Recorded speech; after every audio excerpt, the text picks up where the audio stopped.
18 horas. Notícias de Manaus, Amazonas, Brasil e do mundo. Agora na Mix. Legal, agora são 6 horas e 1 minuto em Manaus. Vamos juntos dando sequência pra você na melhor programação de Manaus. Mais uma edição do 18 horas. Alô, equipe. 18 horas, alô, equipe Mix. Alô, Carlinhos Leão. Alô, Carlão. Muito boa noite. Boa noite pra você que nos faz companhia aqui em 100,7. É isso aí. Estamos juntos a partir de agora até às 7 da noite aqui no 18 horas. Mix. Atenção você, hein, querido ouvinte, você mesmo. Participe conosco do 18 horas. Até às 7 da noite estamos à sua disposição aqui, hein? Fale conosco através do WhatsApp, que é o 994887592. E tá valendo também a sua participação para você que nos acompanha ao vivo pelo YouTube. Manda sua mensagem de texto. A gente quer saber o que você pensa a respeito dos assuntos que a gente aborda aqui no 18 horas. Mix.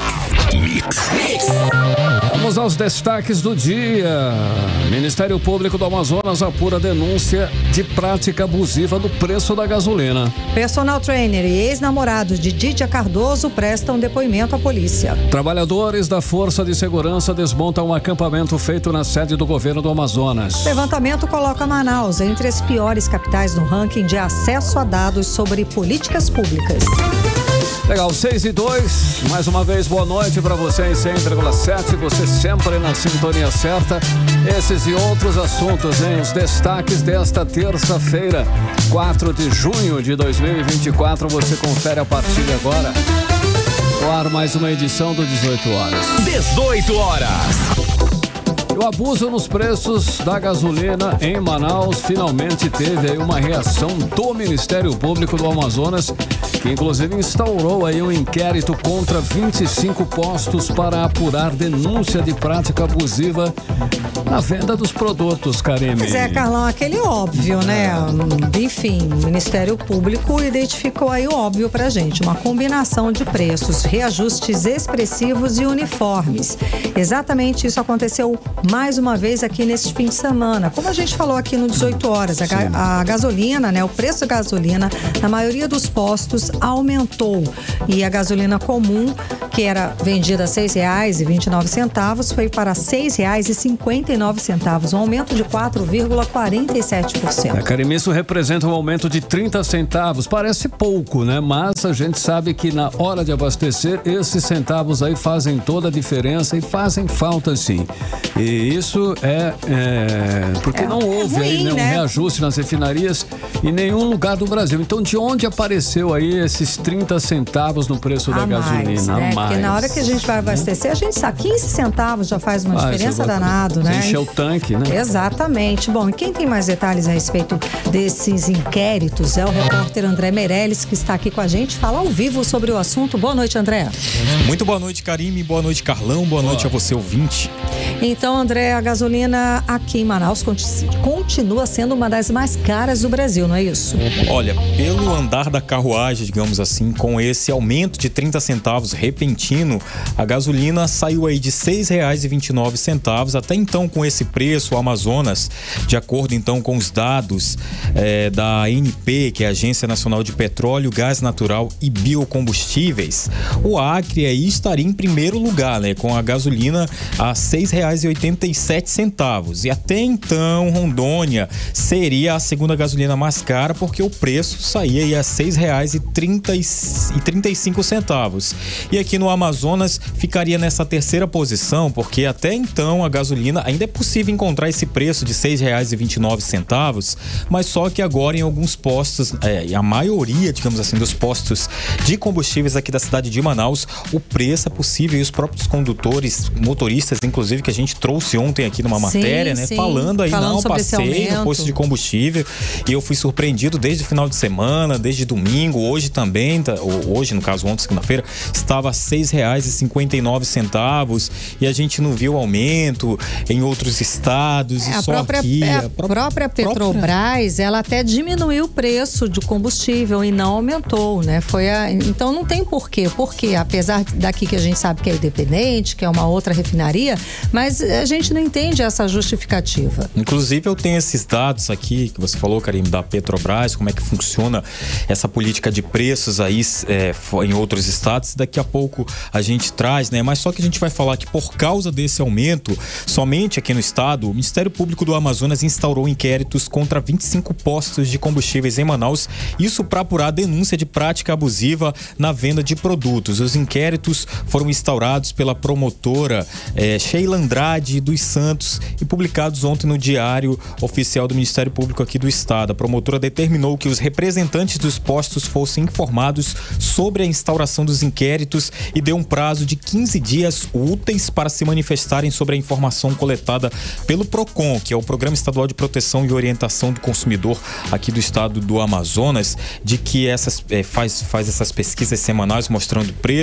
Sobre um desses preços que foi aí apurado pelo Ministério Público do Amazonas nos dias 26 e 18 de maio, houve então a prática de alinhamento de preços, né? Ou seja, aquela combinação de preços nesses 25 postos de combustíveis aqui na cidade de Manaus. Então esse inquérito está sendo instaurado aí pelo Ministério Público aqui do estado do Amazonas. Inclusive eu conversei com o diretor-presidente do PROCON aqui no Amazonas, Jalil Frache, que disse que essa situação se caracteriza como abusivo no primeiro momento, isso tanto aos olhos da população quanto ao do próprio órgão, né? Esse aumento de 30 centavos de forma repentina. Vamos conferir a fala aí de Jalil Frache.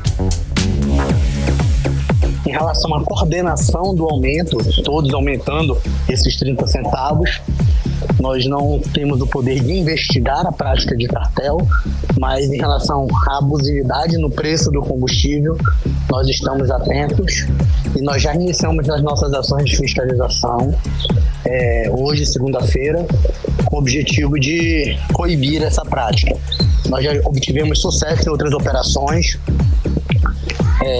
ao longo das ações realizadas pelo PROCON de forma integrada pelo Ministério Público, Delegacia do Consumidor, Comissão de Defesa do Consumidor da Assembleia Legislativa, e essas ações com certeza se repetirão para benefício da população amazonense. 18 horas. A gente vai continuar ouvindo a fala do presidente do PROCON, Jalil Frache, porque agora ele vai falar que o órgão vai seguir fiscalizando e aplicando multas naqueles que configuram aí de fato o abuso do aumento do preço, aí sem nenhuma justificativa. Vamos acompanhar. O PROCON seguirá fiscalizando, aplicando as multas naqueles que configurarem de fato a abusividade, sabendo que, embora sejam iguais os preços nos postos, os postos têm custos diferentes. E essa diferença faz com que sim possa ser considerado uma abusividade ou não, a depender do percentual de margem de lucro. Então, essa margem de lucro, se ela for majorada de forma injustificada, ela será punida, e não é uma criminalização da atividade econômica, muito menos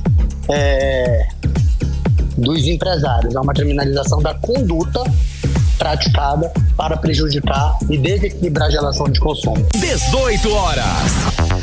Tanto aí, Karime e Carlão e ouvintes, a gente ouviu a fala do diretor-presidente do PROCON, Jalil Frache.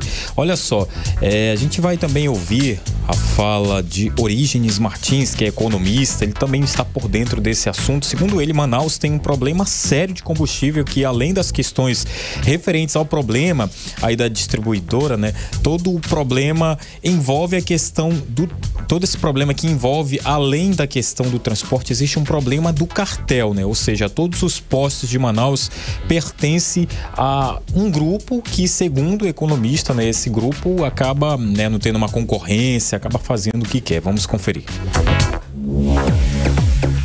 Todos os postos de Manaus, eles pertencem a um grupo de 4 ou 5 donos, mais ou menos, que mandam no mercado.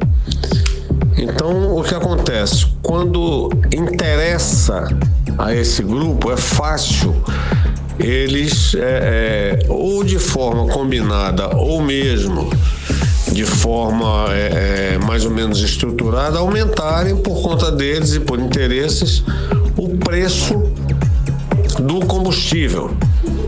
Isso aí acaba prejudicando o consumidor no final das contas.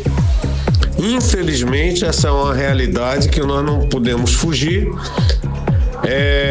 Prejudica o mercado porque não tem uma concorrência vasta no mercado e só atende aos interesses do comerciante, não do consumidor. 18 horas. Então tá aí, a gente conferiu a fala de Orígenes Martins, economista. Olha só, Karime e Carlão, o aumento repetindo desde ontem, do final de semana também, ainda existe os postos de combustíveis cobrando esse valor de R$ 6,29, o que ainda é caro, né? Isso porque, de acordo com a elaboração da Petrobras, a partir de dados da ANP, baseados nos preços médios realizados pela Petrobras, gasolina A, e nos preços médios ao consumidor final da gasolina C, nos 26 estados e no Distrito Federal, considerando a mistura obrigatória de 27% do etanol anidro, o preço médio do Petrobras no Brasil para o consumidor final é de R$ 5,85, né? Algo que não entra porque não é a Petrobras que, né, regulariza aqui, né? Aqui porque tem a REAM. Ok, mas esse seria o preço, a média do preço justo calculado pela Petrobras. Isso porque 35% da parcela da Petrobras sai a R$ 2,05, aí tem aquele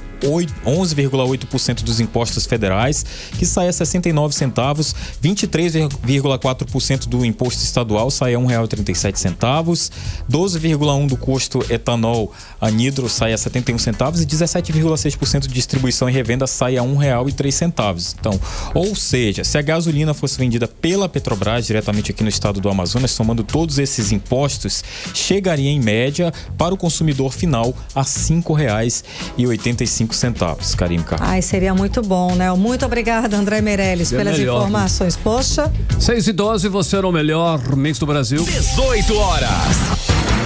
Olha, novos personagens continuam surgindo no caso da morte da empresária e ex-sinhazinha do Garantido, a Dídia Cardoso.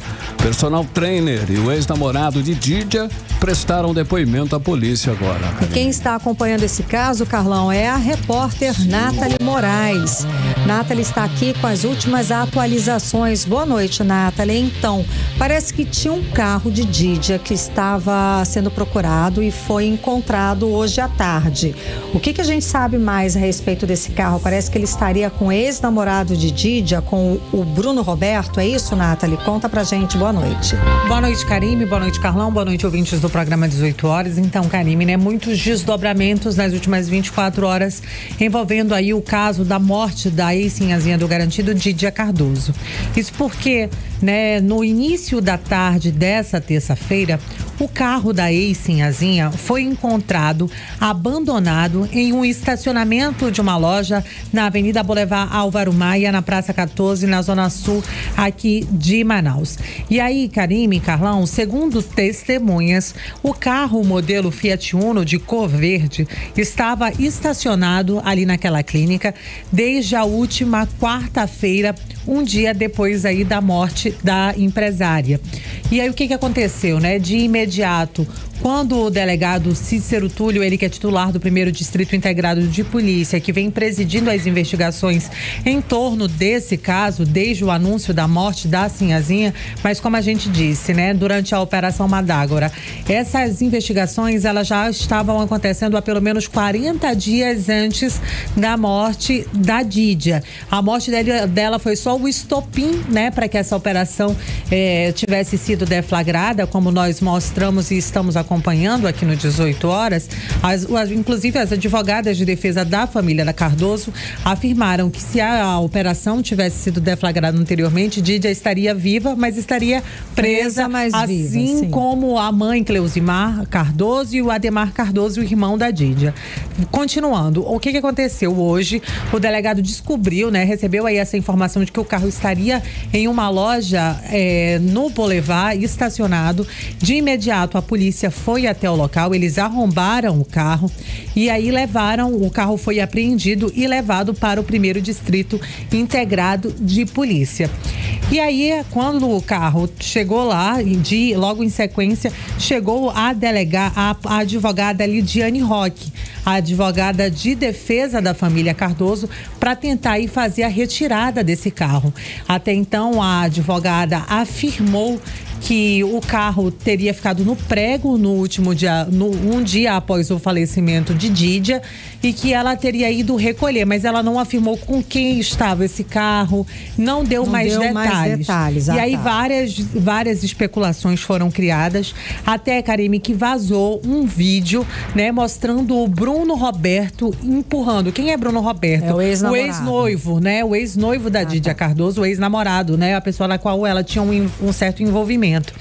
E aí essas imagens viralizaram. E aí, em seguida, o advogado do Bruno Roberto foi lá para o 1º Distrito Integrado de Polícia, confirmando, né, o advogado Luque Pacheco, que defende aí o Bruno Roberto, foi até lá e confirmou que o carro estava com o Bruno. Ainda segundo o delegado, ele explicou que o Bruno aparece ali naquelas imagens das câmeras de segurança da clínica empurrando o carro, porque o carro teria ficado no prego no momento em que o Bruno se dirigia para o velório da Dídia. Inclusive, ele chegou a afirmar que o delegado tinha conhecimento dessa situação, mas vale a gente reforçar, Karime, no início da tarde de hoje, quando o delegado encontrou o carro e fez essa apreensão, o delegado não tinha conhecimento dessa informação, porque ele chegou a afirmar para a imprensa, né, para todos os colegas, para todo mundo que ali estavam,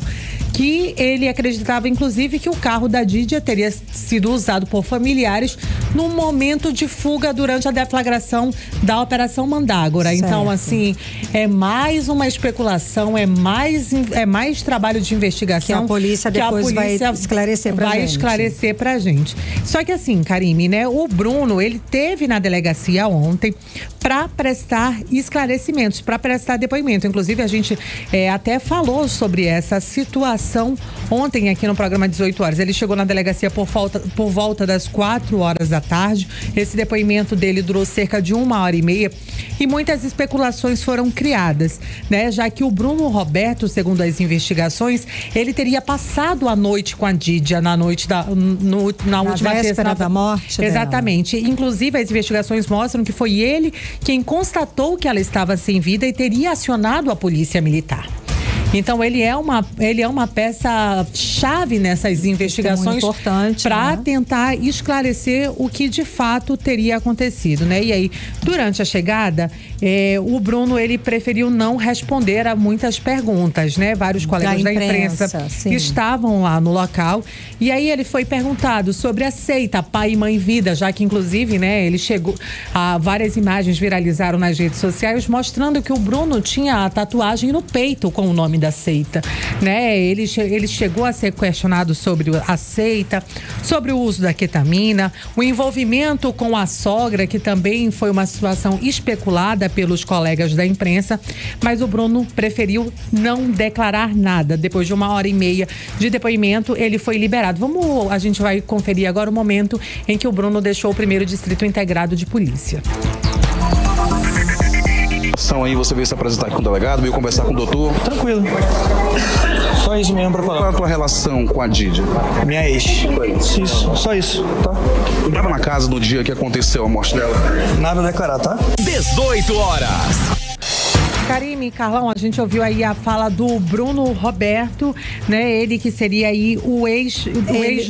ele estava saindo dessa audiência, não é? Não, ele prestou depoimento. Ele foi depois das oitivas, né? E aí ele teve uma saindo. coletiva. Aí tinham várias pessoas da imprensa. Exatamente. E a gente ouviu algum colega questionando ele nessa hora de que ele estava saindo. Exatamente. Eu vi esse vídeo. A única coisa que ele chegou a responder foi sobre se ele tinha um caso com a sogra. Ele falou que não. Foi a única coisa que ele respondeu foi não para essa pergunta. E que ele não tinha nada a declarar e que tudo que ele tinha para afirmar, ele já tinha prestado em depoimento.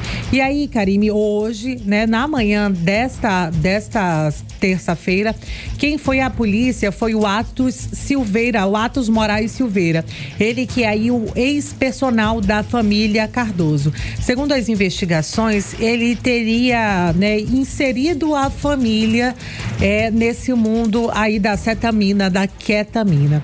E aí, durante as oitivas, no momento que ele chegou lá para se apresentar, para prestar depoimento na delegacia, tanto o Atos quanto o advogado, o Moza Bessa, conversaram com a imprensa e trouxeram uns esclarecimentos. Inclusive, ele chegou a revelar que em janeiro deste ano, a Dídia Cardoso teria aplicado cetamina nele de surpresa, né? Esse depoimento do Atos durou cerca de 2 horas. Ele também foi ouvido na sede do 1º Distrito Integrado de Polícia, né? E aí ele disse que assim, ele foi convidado pela família para ir até a casa, né? Já que a família queria retornar aos treinos. Ele fazia consultoria de ele fazia aquele trabalho de coach mesmo, né? De educação física para o corpo e tudo mais. Ele disse que foi sem o consentimento dele, sem que ele soubesse que ela aplicou a Dídia aplicou no braço dele. Exatamente. Dele, ele né? chegou a afirmar, né, que quando ele chegou lá, Cleusimar Cardoso ofereceu cetamina a ele, que ele teria negado,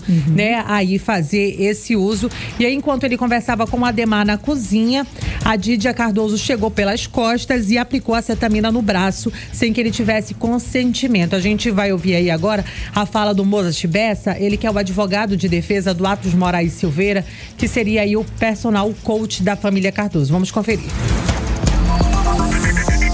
Ele foi chamado em 2 ou 3 vezes lá no ambiente, onde ele até presenciou o momento que estavam passando o tape da seita, um vídeo de 10 minutos, outro vídeo de 5 minutos. Foi convidado várias vezes a participar dessa seita que ali aplicavam.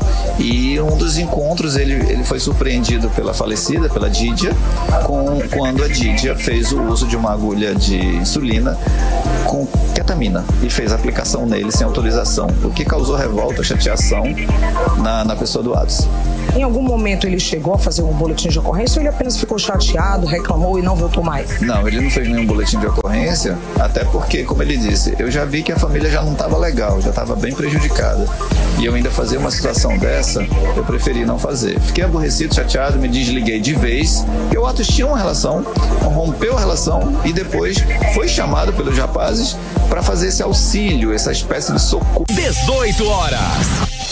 Karime e Carlão, nós ouvimos, né, aí a fala do Moza Bessa, ele que seria aí o advogado de defesa do Atos Moraes Silveira, o coach da família Cardoso. O Atos também foi ouvido aí pelos policiais, pela Polícia Civil do Amazonas. Depois de quase 1h30 de depoimento, ele foi liberado. Karime e Carlão. Obrigada, Nathalie, pelas informações. Ok, Nathalie, 6h23, você no melhor mix do Brasil. 18 horas. Olha, após 33 dias acampados em frente à sede do governo do estado, líderes dos policiais civis e militares do Amazonas desmontaram barraca e deixaram o local. É isso aí, Carlão. Os trabalhadores das forças de segurança estavam acampados lá desde o dia 2 de maio. Bom, eles só resolveram desmontar todo o acampamento depois que conseguiram uma reunião com o líder do governo, o deputado Felipe Souza, e o presidente da Comissão de Segurança da Assembleia, o deputado Dan Câmara, com a categoria, depois que eles conseguiram essa reunião. E quem explica melhor pra gente esse assunto é a repórter Odineia Araújo. A retirada do acampamento é apenas uma bandeira branca que os servidores da Segurança Pública do Amazonas acenam ao governador Wilson Lima. A decisão veio após reunião na Assembleia Legislativa do Amazonas com os deputados Felipe Souza, líder do governo, e Dan Câmara, presidente da Comissão de Segurança da Casa. Os deputados se comprometeram em marcar uma reunião entre o governo e representantes sindicais, conforme diz o deputado Dan Câmara. Vai acontecer, nós vamos chegar ao objetivo pretendido, que é realmente consolidar o percentual que deverá ser tratado pelas associações, juntamente com a nossa parceria, a liderança aí do deputado Felipe Souza, que é o líder do governo na Assembleia Legislativa, né? É a Assembleia Legislativa, juntamente com as associações, buscando uma solução junto com o Executivo. De acordo com o investigador da Polícia Civil, James Figueiredo, a decisão em desmontar a barraca faz parte de um aceno ao governo de que a categoria está sim disposta a negociar. parlamentar. Foi assumido esse compromisso de ambos os lados para que a gente mostrasse para o governo a nossa sensibilidade e que não queremos de forma alguma esticar essa corda. Nós estamos propostos a negociar e como prova disso foi a decisão coletiva nossa de retirar a barraca para que essa negociação aconteça e que a gente consiga avançar no pagamento da database, que é um anseio de todas as entidades de segurança, de todos os policiais civis, militares, bombeiros militares, polícia penal e polícia criminal. As entidades da segurança pública vão convocar a Assembleia Geral para o dia 15 de junho para deliberar sobre a database. E o acampamento dos trabalhadores das Forças de Segurança do Amazonas, instalado no dia 12 de maio passado, pode retornar caso não haja negociação, segundo James Figueiredo, do Sindicato dos Policiais Civis. Caso não aconteça o compromisso por parte do governo, como ficou acertada essa negociação, a Assembleia vai deliberar pelos próximos passos, ou retorno da barraca ou algo mais forte dentro do que diz a insatisfação de cada um servidor. Nós, como representantes sindicais, a gente só tem que deliberar o que ficar decidido em Assembleia. Então nós temos aí até dia 15 essa expectativa de negociar com o governo para que quando a gente chegue na Assembleia Legislativa, na Assembleia Geral das categorias, a gente possa ou parar tudo isso que vem sendo feito ou avançar mais forte ainda. Odinei Araújo para o 18 horas. Você está ouvindo 18 horas. Agora, Manaus, 6 horas e 27 minutos. Vamos, Carlão, falar sobre os bastidores da política local. Eu sei que você gosta. Cíntia Blink. Esse assunto é muito aguardado por todos aqui. Boa noite, Cíntia. Tudo bem, então? Tudo bem. Conta pra gente como é que foi ontem o lançamento da pré-candidatura à reeleição do prefeito Davi Almeida. Boa noite, Karime. Boa noite, Carlão e todo mundo que tá com a gente na 100.7. Seguinte, foi lá no Morro da Liberdade. Não deu pra eu ir porque eu estava aqui trabalhando. Até gostaria de pedir pra marcarem pré-lançamentos pra depois da rádio ou um pouco antes, que aí facilita. Mesmo aviso que eu tenho que dar pro pessoal aí que faz decisões jurídicas e tudo mais, né? No horário comercial pra ajudar. Enfim. Mas o que aconteceu lá? Foi muita gente, tava lotado. Era um lugar menor, era um espaço pequeno, assim, mas de qualquer maneira tinha muita gente. Entretanto, a gente tem também que notar aquela coisa que é a ausência, né? Vez ou outra, a ausência também são bem significativas. Diferença. Por exemplo, nós temos um Davi Almeida hoje, pré-candidato a prefeito de Manaus, que tem como aliado 4 partidos, entre eles o MDB de Eduardo Braga, que não estava presente, e o PSD de Omar Aziz, que também não se fez presente. Então eram presenças que seriam importantes, trariam um peso, né? Colocaria ali uma grande influência naquela aposta que é o Davi Almeida, vir para a reeleição e tudo mais, mas ele não estava ali. Não tinha nenhum representante desses 2 partidos? Ai, você pegou pesado, porque tinha vereador, mas tinham só 10 vereadores, por exemplo, não foram todos da base do prefeito, que hoje se limita a tipo mais 20 pessoas, vamos dizer assim, tá bem dividida a Câmara. Tinha 2 deputados estaduais, o Daniel Almeida, que é irmão do prefeito Davi Almeida, e Abdala Frasch, que é marido da secretária de Saúde, né, Chádia Frasch. Mas o Omar e o Eduardo não estavam. Não, os senadores não estavam e nenhum deputado federal. Também a gente precisa lembrar que segunda talvez ele já esteja em Brasília, não sei, podia ser algo assim. E ainda tá bem no início também, eu acho, né, no processo. Sim, mas se houvesse a presença deles ali, traria um glamour a mais, entendeu? Uma coisa de estamos com você aqui. Quem mais? Tadeu de Souza, que é vice-governador, mas a gente sabe que apesar de vice-governador de Wilson Lima, que não tá numa boa relação, não tá no seu melhor momento com o Davi Almeida, o vice foi indicação de Davi e sempre foi muito mais pró-Davi do que pró-Wilson. Então ele estava lá presente, ele também faz parte do Avante. Acho que era o cargo mais notório ali naquele momento, era o vice-governador, em especial por ser vice de um governador que tá rachado com o Davi Almeida. Então, esse palanque foi formado assim, né? Tínhamos ali o vice de Wilson Lima, Renato Junho estava lá presente. Vamos só lembrar que Renato Junho é um dos nomes que possivelmente venha a ser aí pré-candidato a vice ou candidato a vice, eu não sei em que momento ele vai anunciar. Também tinha Jesus Alves, que é outro nome possível. E daqui a pouco eu conto mais, de acordo com a pergunta que vem, porque eu não quero estragar nenhuma surpresa. Você está falando aí de Renato Júnior, é um possível, né, vice, né, de Davi Almeida, mas parece que ele está inelegível. Procede essa história ou não? Procede, mas ela pode reverter, entendeu? Por isso que não dá para cravar ainda. O que acontece? A gente falou do nome do Renato Júnior já semana passada, se não me engano, a gente falou dele. Ou foi essa semana, enfim, a semana voa demais, eu não sei mais o que eu digo por aqui. Mas o fato é que Renato Junho estava como um dos nomes bem cotados para ser aí esse vice. E realmente, se você for ver o comportamento dele, ele indica isso também, sempre ao lado de Davi Almeida, sempre mostrando ali, e não de hoje, né, fazendo os vídeos dele, estando presente na comunidade, enfim, fazendo um papel ali de querer um destaque que valide essa questão de, posso ser o vice. Só que em 2018 ele foi candidato a deputado estadual. Ele não chegou a ganhar uma cadeira, né? Como a gente sabe, ele não é deputado hoje, ele é secretário de obras, mas nessa ocasião ele apareceu lá um recurso de origem não identificado. Ele não conseguiu dizer de onde vinha um dinheiro. Isso virou questão lá no Tribunal Regional Eleitoral.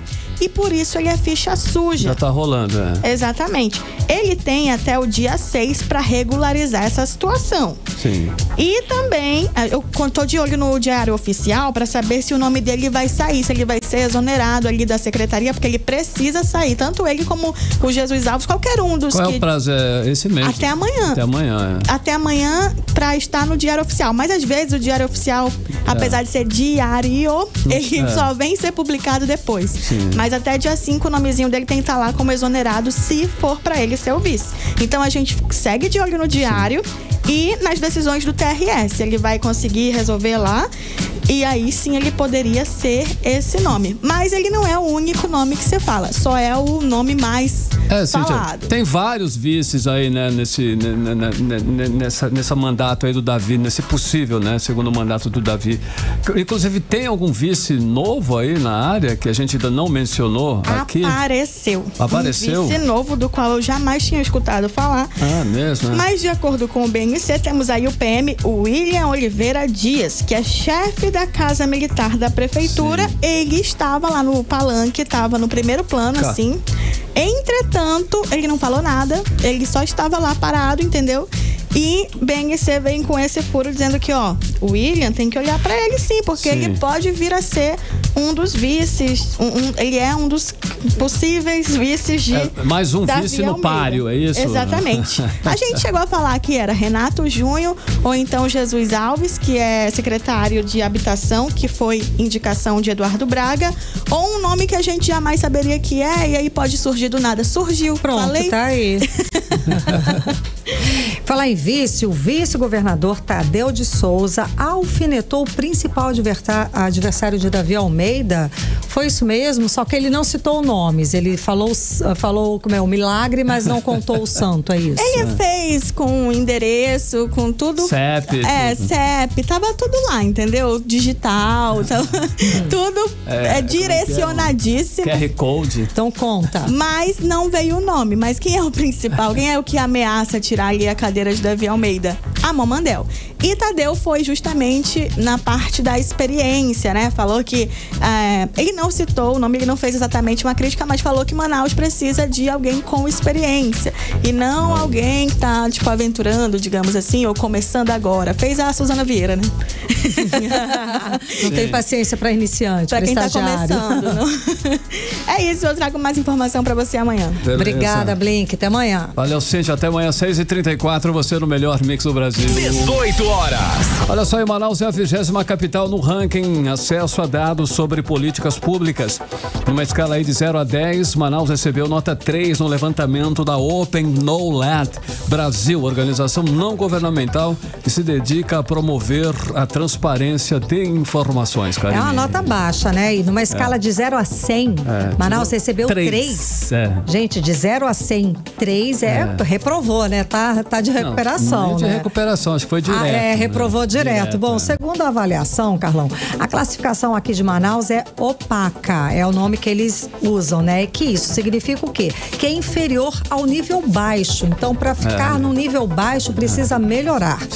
A análise considera informações que são abertas ao público gratuitamente de forma online, ou seja, sem a necessidade de solicitação a nenhuma instituição pública. Karine, entre os 15 itens avaliados, a melhor pontuação de Manaus foi 13, referente a finanças públicas.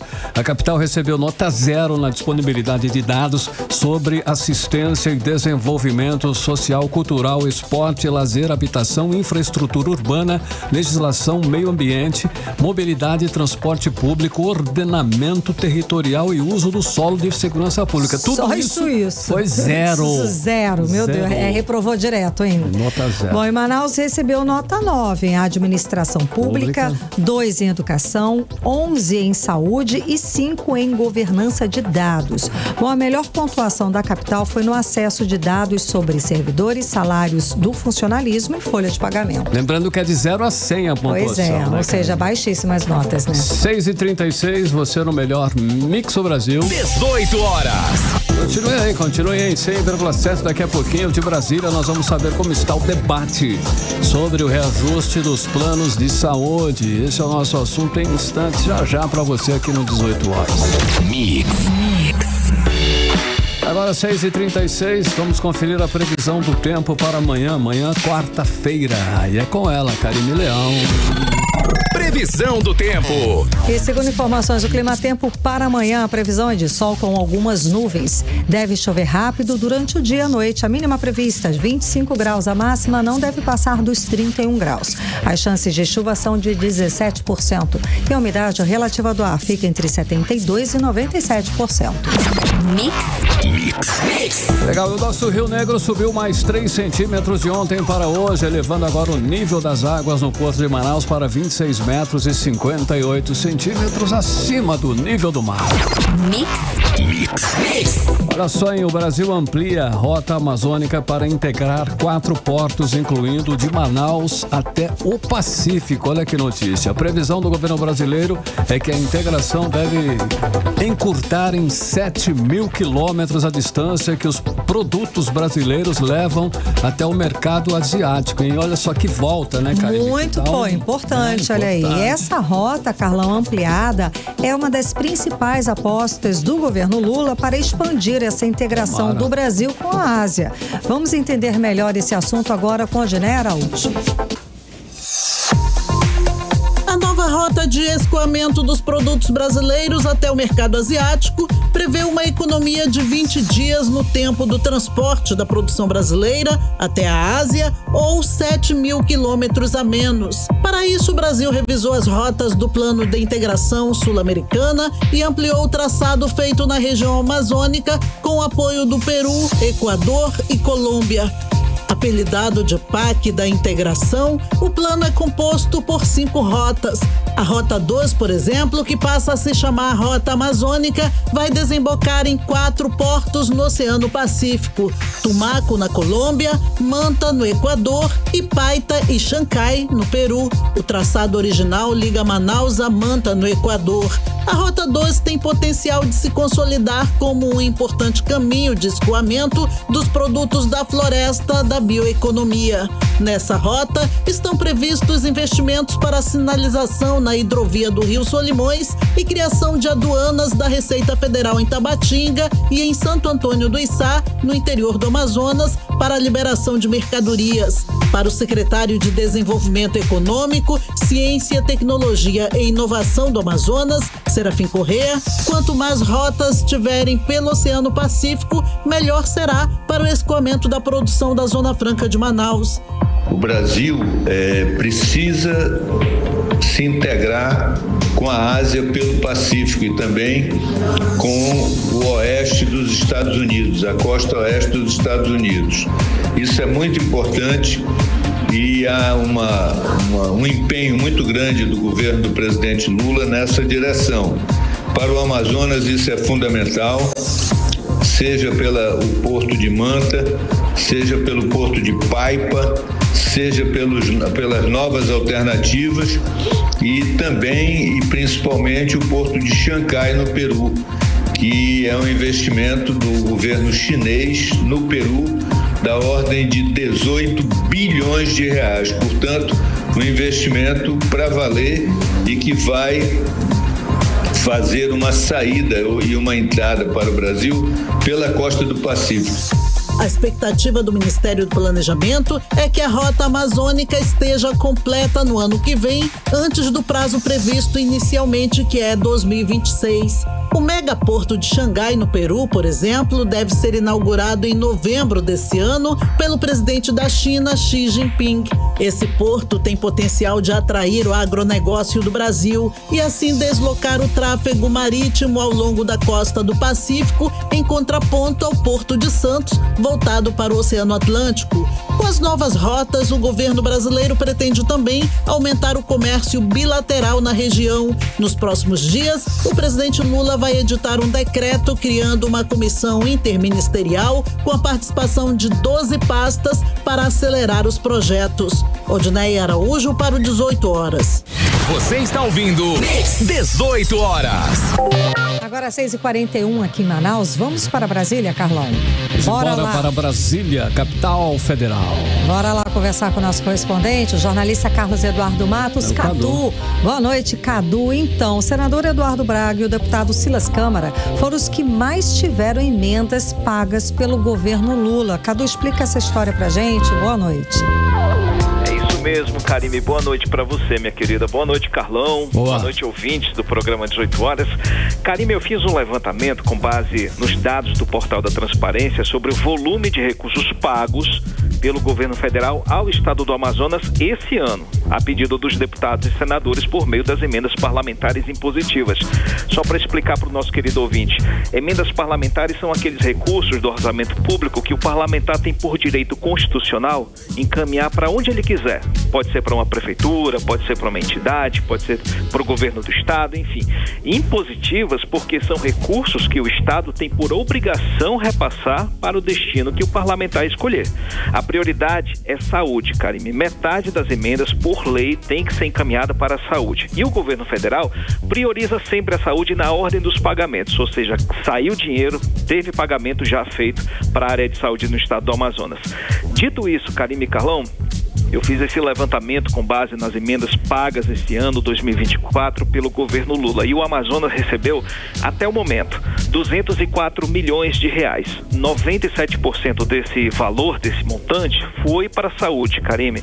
E como você disse, o senador Eduardo Braga, ele encaminhou 67 milhões exclusivamente para a saúde do Amazonas. E o governo federal pagou tudinho, já transferiu dinheiro para o governo do estado. Ou seja, Eduardo Braga foi o parlamentar com maior volume de emendas pagas pelo governo Lula nesse primeiro semestre.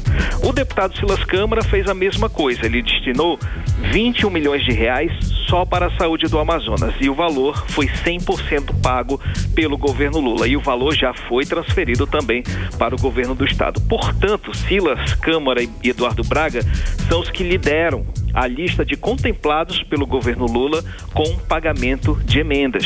Nessa mesma lista, vamos dar numa ordem direta entre os deputados, nessa ordem, Karime, que eu vou falar: Sidney Leite, Amon Mandel, Átila Lins, Saulo Viana e Adail Filho.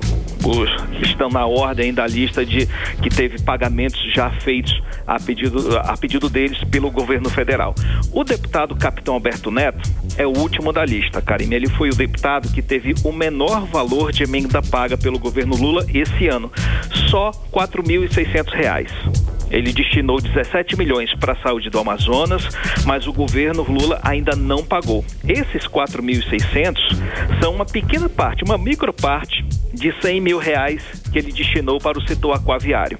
Como é setor aquaviário, não tem recurso, então não passou. Mas o governo demorou, não está tendo o mesmo tratamento com o deputado Capitão Alberto Neto. Dos senadores, Karime, o governo Lula já pagou 29 milhões das emendas do senador Omar Aziz e 3 milhões do senador Plínio Valério. Diante desses dados, agora vem a análise política, Karime. O governo Lula, ele vem priorizando o pagamento das emendas daqueles parlamentares mais próximos que votam pelo governo, no caso a bancada do Amazonas, né? Eu destaco aí o Silas Câmara, que foi o líder da raivosa bancada evangélica. Ele escolheu a linha governista em detrimento da linha ideológica da bancada, né? A gente sabe disso. Ano passado ele foi um grande articulador entre governo e bancada, não conseguiu, ele pulou para o lado do governo. E o resultado foi esse, o deputado que teve o maior volume de emendas pagas. Na contramão, tem lá o Capitão Alberto Neto e Plínio Valério, ambos da oposição, não têm tido a mesma rapidez que os demais que foram atendidos com as emendas pagas. Quem está no poder tem a chave do cofre. Esse é o jogo político, né? Exatamente. Sempre foi assim e sempre assim será. Cadu, como estão aí os debates no Senado sobre os contratos e reajustes dos planos de saúde? Carlão, hoje a Comissão de Assuntos Sociais do Senado Federal debateu a crise dos planos de saúde. É um assunto que está crescendo bastante nas duas casas, viu? Na Câmara e no Senado, mas parece que o parlamento não consegue ainda tomar um controle dessa situação que está crescendo. Hoje, essa audiência reuniu a ANS, que é a Agência Nacional de Saúde, que regula os planos de saúde, né? Entidades de defesa do consumidor, grupos ligados aos autistas, pessoas com doenças raras, pacientes com câncer, enfim. Apesar da gravidade dessa situação, Carlão, nenhum senador do Amazonas participou, viu? Lamentavelmente. A audiência foi conduzida pelas senadoras Damaris Alves, Soraya Tronic, o senador Humberto Costa, Efraim Filho. Vários senadores participaram dessa audiência pública. E para vocês terem ideia, a Secretaria Nacional do Consumidor recebeu 5.400 denúncias de cancelamentos de contratos de forma unilateral, só esse ano, de janeiro a maio, né? E o que não faltou foi reclamação e indignação. Eu separei um trecho da fala da defensora pública da União, Carolina Godoy, falando do cenário que ela diz de ser desesperador para muitas famílias em todo o país. Então trouxe pra gente ouvir, vamos lá. Recebemos relatos aí de mães de crianças com autismo que tiveram o plano cancelado e mesmo após a reunião na semana passada, continuam várias crianças aí com o plano suspenso quando elas acessam o aplicativo do plano de saúde, pessoas idosas que que estavam em tratamento, porém não internadas, então em tratamento domiciliar, mas em tratamento. Queria deixar bem claro que essas pessoas estavam em tratamento e tiveram também os seus planos cancelados, e os relatos que nós recebemos são dramáticos. E eu imagino que, né, para entender o que essas pessoas estão passando, acho que um exercício simples de empatia, se nós pararmos para pensar assim, o que nós faríamos se os nossos planos fossem cancelados? Como que nós reagiríamos nessa situação? E potencializa isso para uma pessoa que não tem outra alternativa. Então, é realmente uma situação desesperadora para essas famílias, que eu hoje aqui espero trazer voz e tentar falar sobre esses direitos que delas estão sendo violados. 18 horas. A gente acompanhou a fala da defensora pública da União, Carolina Godoy Leite, explicando, né, o desespero dessas pessoas que tiveram os planos cancelados unilateralmente, não é, Cadu? Karime, hoje a ANS anunciou reajuste de quase 7% dos planos de saúde, né? Isso daí, então tem muita gente reclamando do que está acontecendo, né? Por que reajusta acima da inflação e está ocorrendo esses cancelamentos de forma unilateral? E, Karime, tem muita gente também reclamando dessa interferência informal do presidente da Câmara, Arthur Lira, na sexta antepassada. Ele se reuniu com representantes dos planos de saúde e firmou ali na residência oficial um acordo para que as empresas revejam os cancelamentos e, em troca, ele não instalaria a CPI, que tem mais de 300 assinaturas e tem deputado do Amazonas assinando. E aí alguns deputados agora, em contrapartida, disseram que vão exigir a instalação da CPI. E a gente quer saber por que esses contratos aí estão sendo cancelados, apesar desses reajustes, como eu falei. E frisando aí um ponto, que o deputado Adail Filho, ele apresentou um projeto de lei proibindo o cancelamento unilateral de contratos de usuários que estejam em tratamento contínuo de saúde. É um projeto importante, é uma reação que ele teve também. Carlão e Karime. E é criminoso, né, Cadu? Acho que isso aí já deveria ser pauta para a polícia, porque a pessoa está condenando essa pessoa à morte. Dependendo do tem tratamento. brechas na lei que eles estão aproveitando, né, agora, né? E é preciso fazer um ajuste na legislação para que isso não ocorra mais, né? Essa talvez seja a ideia de Adair Filho. Ok, Cadu. Obrigada pelas informações, Cadu. Até amanhã. Valeu, gente. Um abraço. Tchau. Valeu, Cadu. Até amanhã. Agora 6h50, você no melhor Mix do Brasil. 18 horas. Olha, o Emoan lançou hoje a campanha Junho Vermelho. A campanha é nacionalmente conhecida pela cor vermelha, mas por conta do Festival de Parintins do Garantido e Caprichoso, a campanha pela primeira vez será bicolor, Karime, o meu azul e o seu vermelho. Acho muito digno, Carlão. É a força, gente. Dá certo, Karime. Vai dar certo, claro. Dá rivalidade aí, falando mais alto. Uma rivalidade saudável, né? Legal. Bom, mas tudo vale como incentivo para a doação de sangue, como explica a repórter Nathalie Moraes. No mês de junho, a cor vermelha ganha destaque na agenda das ações de saúde. A campanha Julho Vermelho, dedicada à doação de sangue, convida pessoas a se unirem em um gesto que vai muito além do simbolismo. A doação de sangue é uma das expressões mais bonitas de solidariedade humana. É um ato simples, mas porém essencial para o funcionamento de diversos tratamentos médicos, cirurgias e emergências. Muitos bancos de sangue enfrentam escassez, especialmente no período de férias e também nas datas festivas, quando as doações acabam diminuindo. Mas para você doar sangue, você precisa atender a alguns critérios básicos, como explica a gerente de captação de doadores do Emoan, Nívia França.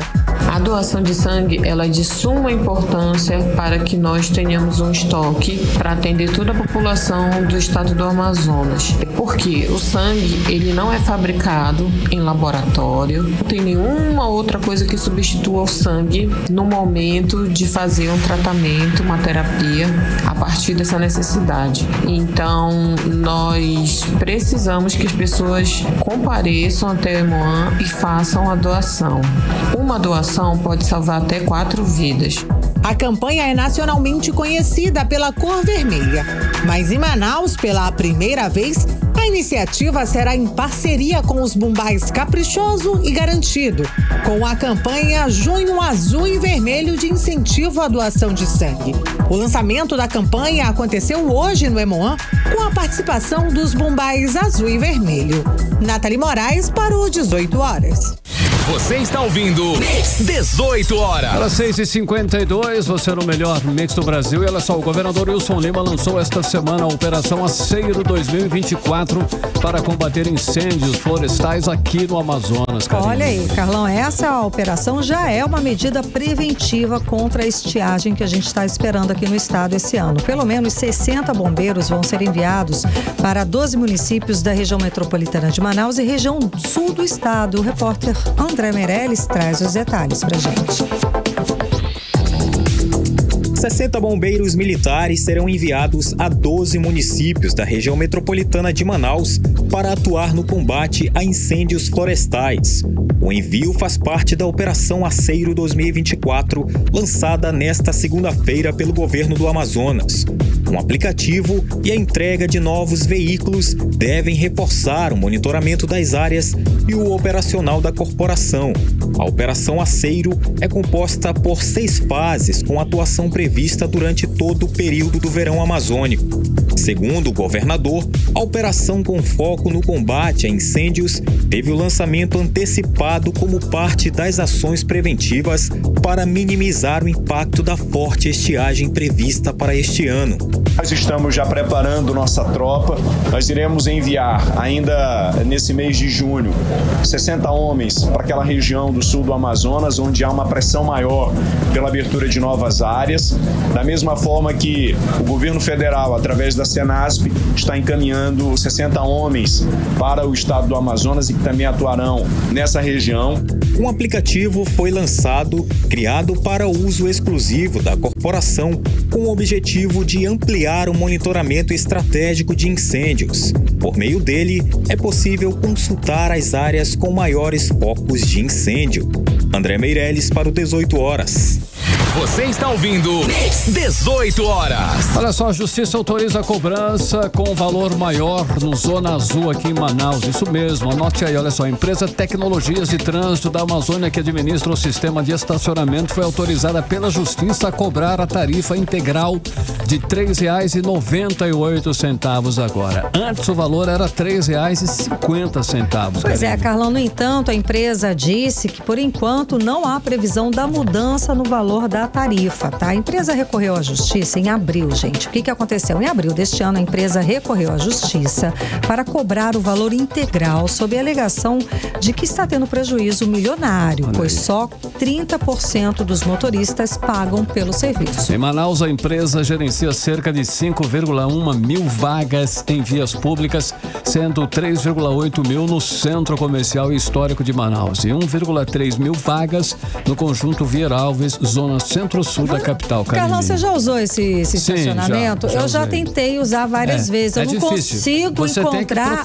a pessoa para cobrar. Essa é a questão. A gente não encontra a pessoa que está ali para cobrar esse serviço do Zona Azul. Eu usei quando eu fui ficar lá muito tempo. Eu tive que fazer isso. Eu já tentei várias vezes, já estacionei, já fiquei atrás da pessoa, foi para lá, foi para lá. Aí eu saí da vaga e fui para um outro estacionamento, né, privado desses. Esse serviço é por isso que ninguém paga, a gente não consegue encontrar a pessoa que está lá para cobrar. Bom, a tarifa por hora de estacionamento é de R$ 3,98 desde janeiro de 2023, mas a empresa concede o desconto de 48 centavos e cobra R$ 3,50. Bom, o aumento e o desconto foram fixados num acordo extrajudicial firmado em dezembro de 2021 entre a prefeitura e a concessionária, que na época queria até o reajuste para R$ 4,00. Mix. 18 horas. Esporte.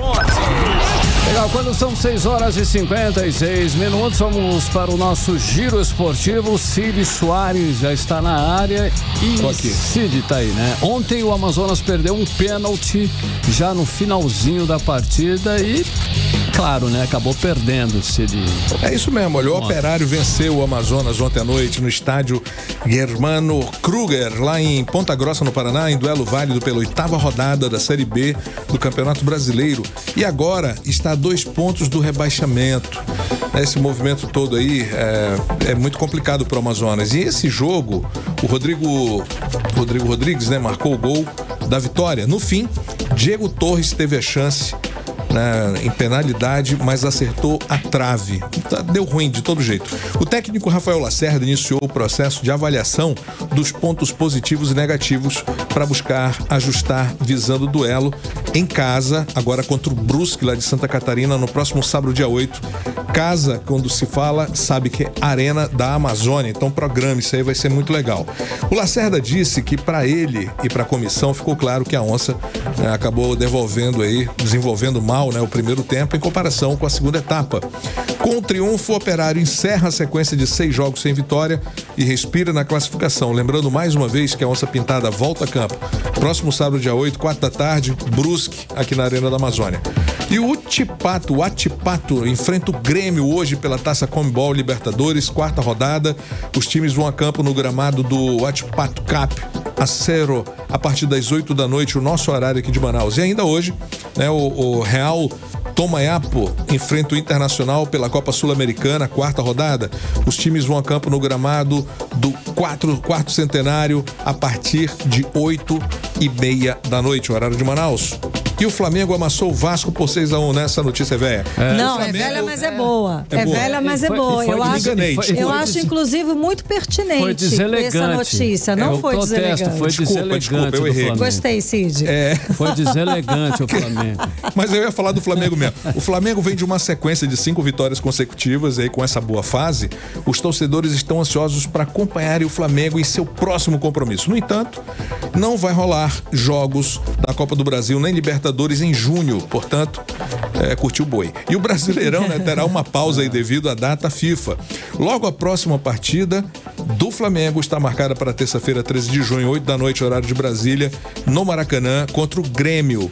E só para encerrar, a Federação Inglesa de Futebol quer banir para sempre Lucas Paquetá, meia do West Ham, caso seja considerado culpado nas denúncias de manipulação em 4 partidas da Premier League entre novembro de 2022 e agosto de 2023. É o que diz uma publicação de hoje do jornal The Sun, da Inglaterra. Encerramos por aqui. Muito feio pra ele. Obrigada, Cid. Até amanhã. Obrigada, até amanhã. Até amanhã, Cid Soares. 18 horas. Agora em Manaus, 6 horas e 59 minutos, 7 horas em ponto. Seguimos direto para o editorial 18 horas. Editorial 18 horas. As apreensões da droga ketamina mais do que dobraram no Brasil no ano passado em comparação com 2022, segundo a Polícia Federal. A ketamina está em evidência com o caso da ex-sinhazinha do boi garantido, Tídia Cardoso, achada morta no dia 28 em sua casa aqui em Manaus. A droga, também conhecida por cetamina, é um medicamento de uso humano e também veterinário. E seu uso veterinário, a cetamina, tem a venda controlada pelo Ministério da Agricultura e Pecuária. Já como medicamento humano, é usada como anestésico geral em cirurgias e classificada como pela Anvisa um psicotrópico sujeito a controle especial e não é vendido em farmácias. O produto vem sendo desviado de clínicas e estabelecimentos veterinários autorizados a adquiri-lo e vendido de forma clandestina como droga recreativa. Usuários relatam efeitos psicodélicos, incluindo a sensação de estar fora do corpo, há riscos de convulsões, de agravamento de problemas cardíacos e até de morte, como foi no caso de Tídia Cardoso. As apreensões da Polícia Federal indicam que a ketamina está se espalhando pelo Brasil, infelizmente, e apontam para o fato de que é preciso melhorar o controle para evitar mais e mais sofrimento às pessoas e também, é claro, às famílias. 18 horas. 7-1, Karime, boa noite. Boa noite, obrigada pela companhia. Até amanhã. Beijo, até amanhã. Você ouviu 18 horas. As notícias do Brasil e do mundo. De volta amanhã.